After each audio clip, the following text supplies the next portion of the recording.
All right, let's start to create an eDiscovery case, a premium eDiscovery case in Microsoft Purview. So the first thing we have to do is go to the Purview Admin Center. And while we're here, we scroll down in the left menu to go to eDiscovery. When we click on eDiscovery, we have two options, standard and premium. Let's do premium. All right, so the first thing you do when you create an eDiscovery case is create a case. So at the top, click on cases and create case. So in here, we're going to call it test case 1. You can add a description that helps you understand what it's about, and you can add a number. So there might be a docket number from a lawsuit or an eDiscovery, sunshine case, or just another identifier that your organization might use. Below it, you have case format. So new is set by default, even though it's recommended. Classic is grayed out because it's deprecated. So new is the choice. We click on next.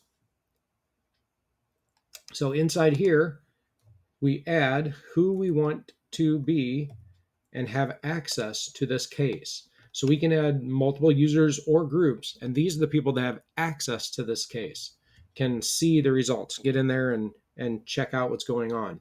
So after that, we go to search, and we can see these are some of the features of it that we're looking for. We have text that we can ignore. We also have OCR. So we can find text and images that are shared. So we're going to do that. Now there's two options in here, low accuracy, which is the fastest when it's scanning, or high accuracy. We're going to choose high accuracy because our organization is not that large.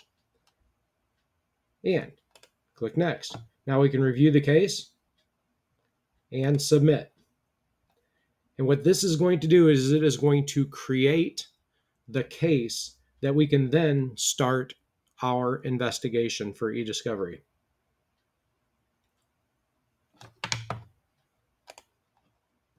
So now the case is done.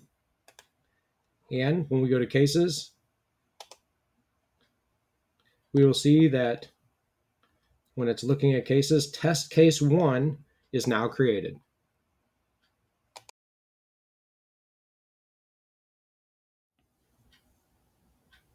Now let's look at collections. Collections are the batches of information collected that we can search through for our investigation. So in the cases, we see cases and we can star them if we want to favorite it. We also have the 3-dot actions if we want to delete it or close it. We can see that the cases are active, when it was created, modified, and who modified it last. So what you do is you go into the case by selecting it. And once you're in the case, you'll see in the menu up here, your breadcrumbs, and you have tabs.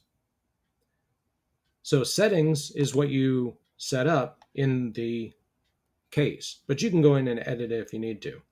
So we're going to talk about collections right now. And collections are, again, our collection of information. We have nothing in here yet. So we're going to start a new collection, and we're going to name it what we want. I'm going to call it test case 1 because that's the name of the case. Enter a description so we know what the collection is, and click next. Now, custodians are the people that own the information that you're looking for. So you can have a certain person, or if you're searching for certain terms across the whole organization. If you just want a person, you can select the custodians and search for them in here. But maybe you want to select all. Again, small organization, I'm going to find out what's going on here. I would select all. Non-custodial data sources. These are the areas that you want to search, but they're not associated with the custodians. Well, in this case, I selected everybody for custodians, so I'm going to select everybody for non-custodials too. I don't have to, but I can. Again, if there's somebody else besides the custodian you want to see, that's where you would select them there. Here's where you can add locations. Where are you looking to search? Exchange mailboxes. That is the groups, teams, Yammer. I'm going to choose all, but you can select down to certain ones that you would like. Same thing for SharePoint sites, OneDrives, groups, team sites, Yammer networks. And exchange public folders, I'm going to select that anyway. You also have additional search options. If you want to search guest mailboxes, Teams channels that are shared, departed users, ones that are inactive, or even group mailboxes. You click next, and now you can actually make a query already on this collection. You don't have to. What you're doing is collecting information, but if you want to narrow down that scope, you can set that to be in here as part of your query. I'm not going to. I want to find everything associated with everything. So next. And you're going to review and submit. So at this point, it's going to start scanning because of how I set it up, the entire organization, because everybody custodial, and it's creating that collection now. You can add more data sources if you like, but I think we're good with that. And done. So now in collections, we'll see we have a new collection and we have a status. It's progressing. I don't have a text in here for queries because I skipped that. When it was running and when it's estimated to be completed. And preview status, in progress. So it's going to take a while to scan the entire organization, but that's going to add to this collection.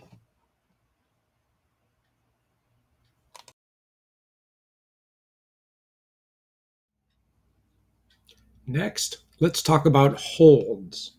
So holds is up here.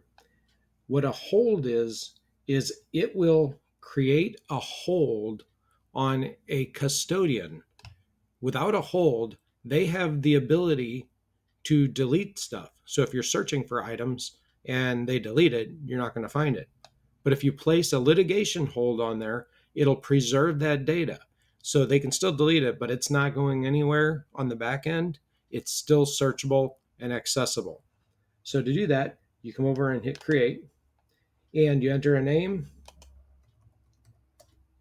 test hold, a description of who you're holding or what you're, just so you know what it is. And then you click next. The location where you want to hold that information from. If there's any keywords you want to make sure is not, is for sure going to stay in there, you can do a query on that also. So now what you're doing is you're making sure that those locations cannot have the data deleted for this hold. Deleted as in out of Microsoft. It can be out of their account. They won't see it anymore. They can delete it from their email but in the system, it's going to remember that it's in there and be searchable. Again, review your settings and submit. And so now we just created a hold on all Exchange email, SharePoint sites, and public folders so that we have it accessible if we need it at another point in this case.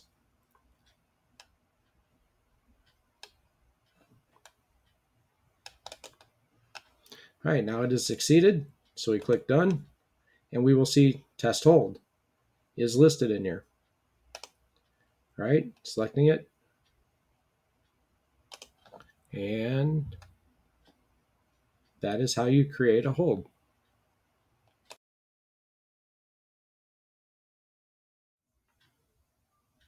Let's look at review sets. So review sets are where you can analyze, organize, annotate, redact data before you export it. So there's nothing in here because we didn't move our information we collected into a review set to review it.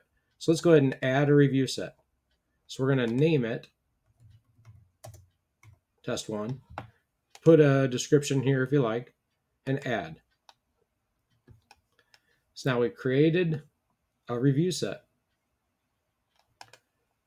but there's currently nothing in it because we have to move the collection into there. So we take our collection, and again, we looked, there's test case one, it's finished, it's successful. We click on it, and it's going to give us information about, this is the summary of where we've searched, 42 locations, 40 of them had hits, and about 2,444 items with the space that had hits. So you can also look at your data sources, which is all search statistics. You can expand those to see more information about the search and your options. So we are going to commit this collection to a review set. So now we're going to add it to a review set or an existing review set. We already created the review set. If we didn't create it already, we can create it right here. But we're going to add it to test one. And we're going to make sure that it's going to identify items to collect in Teams and Yammer conversations, cloud attachments. We can select all document versions because of the versioning of documents. We can explore all of those in case something changed, and partially indexed items. So we're going to commit that to the test one review set. So it's loading what we found into that set. Now, and we see now the status, adding to review set. It's changed a little bit. And if you want to find out how things are going, you can click on the Jobs tab. The Jobs tab gives you a status of what's been done. Again, this one is successful. Adding items to review set is in progress. And when it's finished, we can come to review set, and inside of test one, we're going to see information. So let's give it a minute.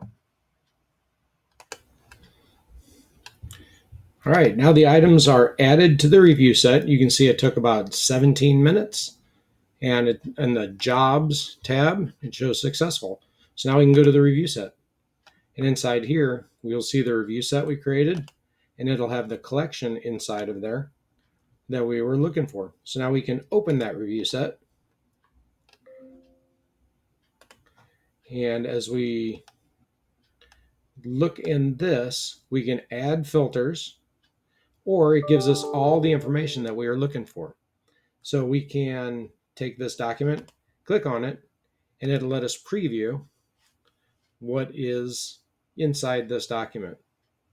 So you see it takes a second for it to load, but we're able to review it.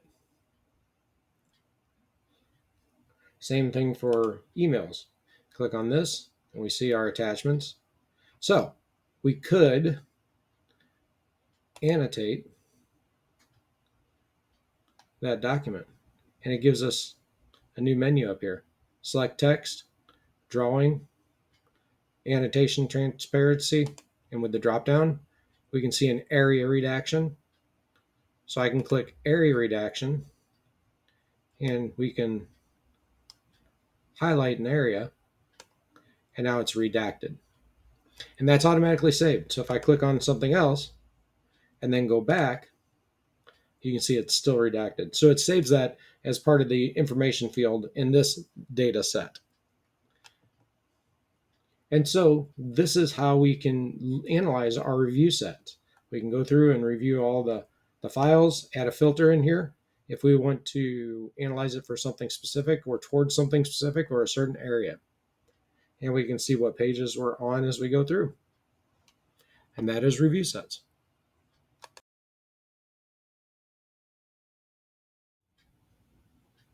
Now, the final step in our eDiscovery case is exporting what we have found, because we've went through and we've gotten a collection, we've reviewed the set that we've searched, and now we're going to take and export that set, the redactions, everything we've made from the reviewing. And so now we're going to look in here, and we don't have any exports yet.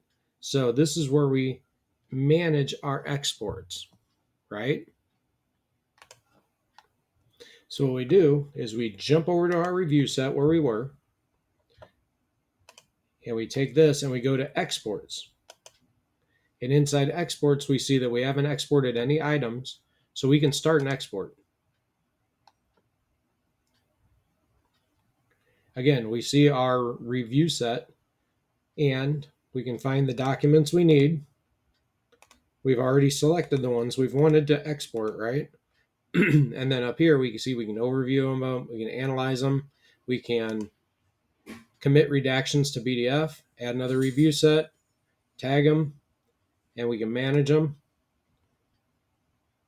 So those are the things we can do once we're in here.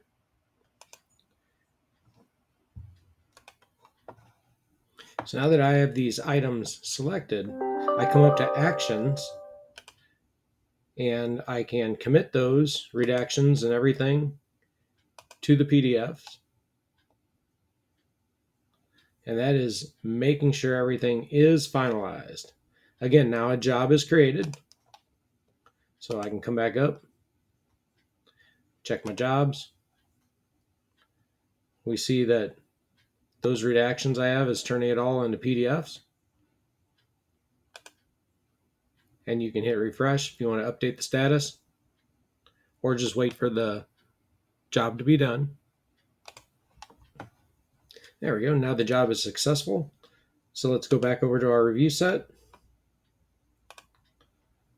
and check in our exports and starting those because we committed our redactions. So those are all in there now, guaranteed. Again, we find the documents that we want to make sure we export. We've already committed. All right. Again, you have your manage where you load sets, elements like that. All right, so let's click on actions.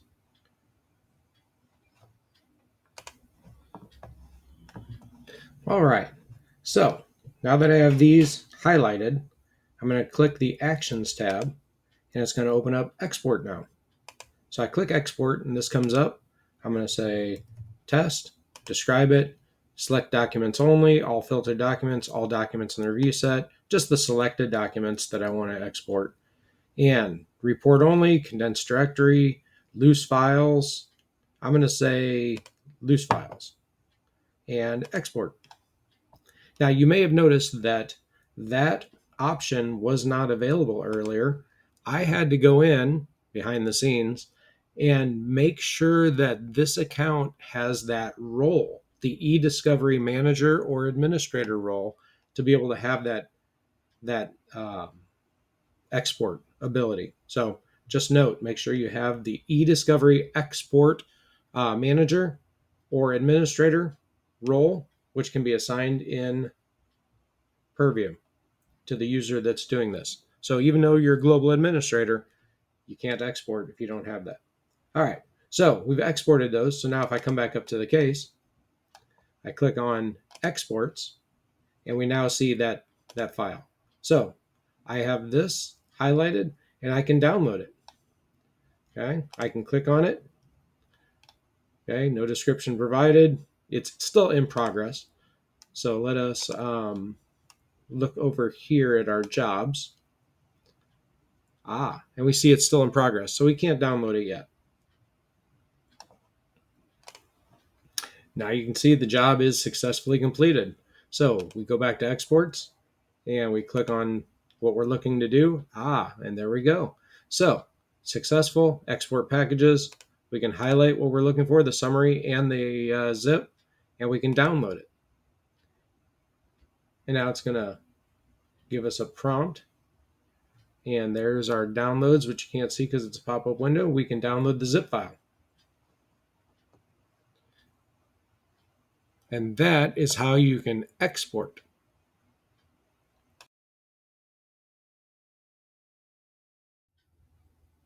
One last item to mention is that, of course, there will be an update. So at the top, you see that there is new Microsoft Purview portal. So by clicking on this, it's going to open up the new portal to try it. So with that try,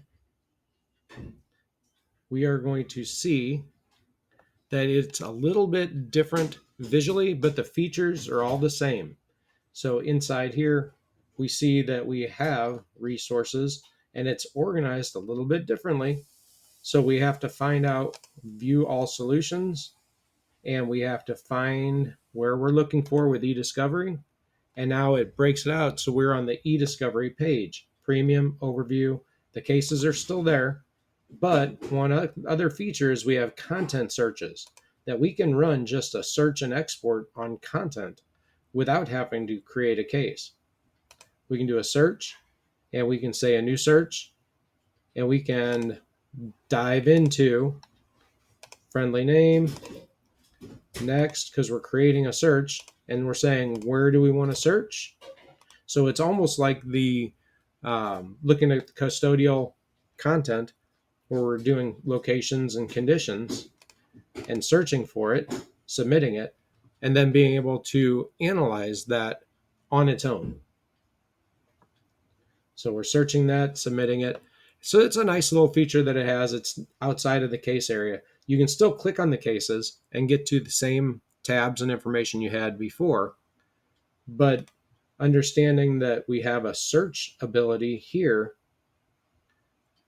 is interesting. Again, you click on it, there it is, actions. Do you want to edit the search, copy the search, export the results? We can review the sample. Again, this is the review set from the other area. It's outside the case. So it's scanning all of the information that we just grabbed, and it's going to load it in. I just said grab everything, so it might take a minute. So as it is, since it's in preview, a lot of features will be changing. You can see, gives you the overview of what all's in there, but you can still see, you still have your cases. Go to your case, test case, which was created.